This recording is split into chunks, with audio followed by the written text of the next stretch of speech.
So this will be my competency for shear moment diagram. I have a little bit drawn up here. I did a little bit of math. So this is our, we started off with everything in green, and then I added the force here, the 12, just as like a center force so that we can calculate our normal force of B and our normal force of A. And I just did that over here, so this gives you your normal force of B. And then when you add your 12 and your 6 and your 18, you get 36. And this is 22 up, which means we need another 14 from here. So that's how I got those orange values. I just did that because that wasn't part of the shear moment diagram. That was just to kind of help us a little bit. So the first thing that we're going to do, and I guess this is a shear moment diagram, this is a graphical method. So we're going to draw we're going to have, I guess, 3 graphs technically, if you want to think about this as a graph. We'll have this, and then we'll draw so V is our shear force, that's in kilonewtons. And that's our shear force, and then M is our bending force, like our bending moment force. So, and it'll basically go this, and then this is the integral of that, and this is the integral of that. So this is the integral of this, if you think of that as a graph, and then this is the integral of that. So this is why we have these order of lines over here. So when we say we have like our, say our shear is just flat, and we'll see this in a minute. If our shear is flat, then that means our moment will be having a slope like that. So if our slope is there, say our shear is going up at an angle, then this will be parabolic somehow. It may not look just like that, but that's a nice little cheat sheet to remember just your order of lines. So as you go down, you just go to the next line, and that helps you remember what you're doing.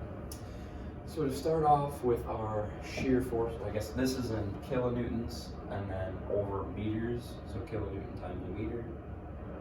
So then we don't have to worry about units in this then, and we can just draw, which is super nice. So we're going to start off, we have a force going up at 14, so we're going to start at 14, and we're going to go, actually the first thing I want to do before we do that, that's not a big deal, but we want to look at this and see just look for different points. We're not worried about this 12 anymore. The only reason we needed that was to find our NB and our NA, our normal forces there. So don't ignore the 12. This is now still just 3 kilonewtons per meter over 4 meters. So we're going to start off, we're going to draw things where things are going to change. We're going to draw some lines just vertically where we think things might happen. I'm going to guess where this 18 is, we're going to have something happen. So I'm going to draw a dash line. Ooh, that is not straight. I'm going to try to draw a straight dash line. Because I'm assuming we're adding force, so something's probably going to change in there. And we're going to do one right here as well at point B. Because I think something's going to change there too. Now that we have that, and this is all kind of in line here, I just didn't draw that really well. So this is the end of this, and point B all is right here. So now we can start with our shear moment diagram. So we're going to start with our shear force. So at point A, we have a force of 14 going up. So we have a positive, our line is positive. Our graph is just going to be straight across because it's one point. We have that, and we're just going to keep going, and then we're going to hit this point, and now we had 18. So that means that we went from positive 14, and then, I was going along, I had balloons in my backpack that, I guess 14 pulling up. It's a good way to think of it. And then you added 18 pounds to it, so now there's 4 pounds in my backpack. So we're going to go down to -4, like that. We're going to go down to -4 like that, and then we will continue on. So now we're going to continue, but we're going to, so this is where it gets a little bit complicated because this was just one force, and then we kept going, we had that force, and we added some. Well, now we're going to add some more force as we continue along here. So we're going to have some force here, and then we're going to add a little more force, and then we're going to add more, and then we're going to add more. So we're going to just go to our next order of a line, basically, which is this. So we're going to start at our -4, and we're going to add 12 to that. because this is, the total of this will be 12, so we're just basically, every meter we're going to add 3 more. So we'll start at 3 kilonewtons, and then we're going to go further, and we'll have, every meter we'll add 3 kilonewtons to it. So we're going to go down to negative 16 down here. And we're going to do that with a straight line because this is a flat line. So our next line is going to be at an angle. Won't be parabolic yet or anything like that, cubic. It's just going to be at an angle to there. So then we went down there, and now we are at point B here. We have a force of 22, which is going to take us to, should be 6, hopefully. I think I did my math right. Take us up to positive 6 here.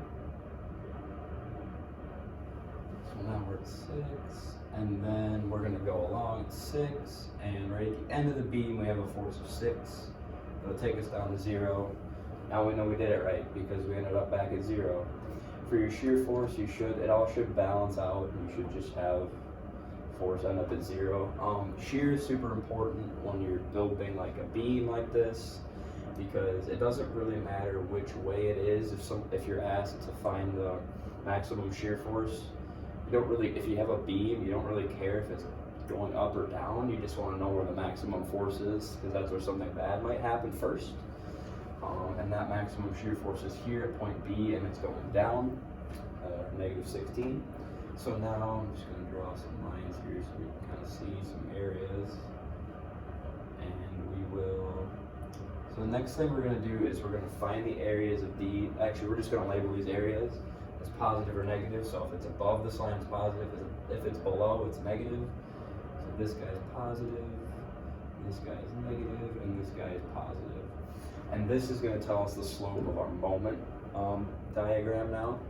So if it's positive, our slope's going up. If it's negative, it's going down. So that'll help us, because we're going to be dealing with this line and this line. So we're dealing with I guess a normal, straight slope, and we're going to deal with the parabolic line as well for this part. So now that we have that, we can find the area. We're going to find the areas of these, and that will make sense in a second. We're going to find the area, I guess, because it'll tell us how far we're going, like the magnitude then. Because this is a kilonewton times a meter. So that would be our force times how far, and that gives us the area. So then we know where we're at for these values. So this one will be 14 times 2, which is 28. This guy, we'll just make him a triangle, a rectangle. So that is 4, so 12, and 4, 48 divided by 2 is 24. And then 4 times 4 is 16. 4, 16, that would be 40. So our total for this guy is 40. So this area is 40, and then this guy would be 6 times 2 is 12. So now that we have that, we know where we're going. So where these forces were telling us how far we went here. So like this 14 told us that we were out 14. Now these forces are the areas now will tell us where we're at here.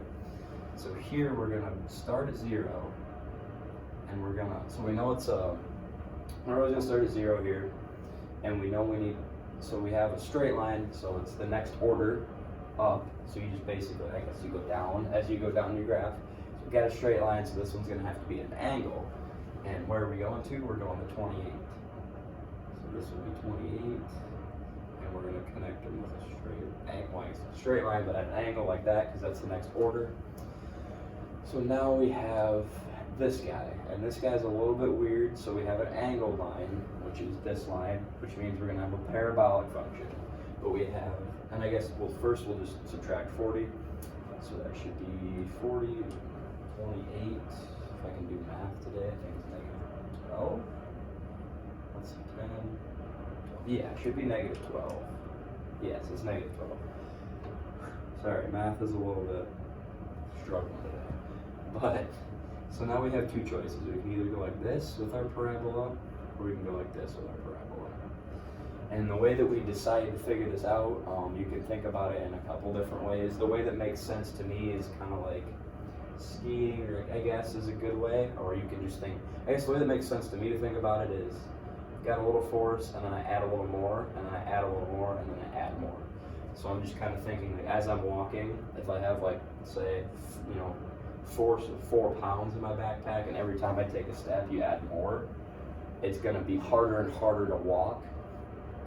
So you're gonna, like, there's more force, so it's gonna be harder and harder and harder to walk.